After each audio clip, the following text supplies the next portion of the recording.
What's up, YouTubers? Here in an ES350, I have a 2018, and some of the common things I just want to let you know that may be a first thing over here. Sometimes very common. Your radio's not working.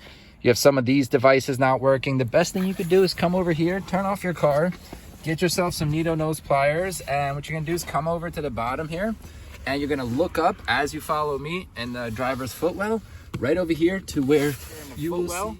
Let me get a little bit of focus. And you're gonna come over and look at this panel right over here where my finger is. And how you remove it is just by pinching this bottom tab right over here as such, and this will remove the panel. You'll have all these fuses.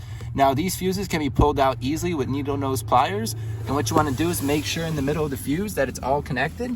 Now lastly, right over here, you can see some of the common things that you may be able to resolve down here while you're here. So you have fog lights rear, you have your OBD if it's not working, some ECU fuses if you hook up the batteries incorrectly on the wrong terminals, your dome light that I was speaking of, your trunk if it's not opening also is a great place to check. So your radio fuse right over here, make sure to use the same size as they suggest. So if it's a 15 amp, make sure to use a 15 amp.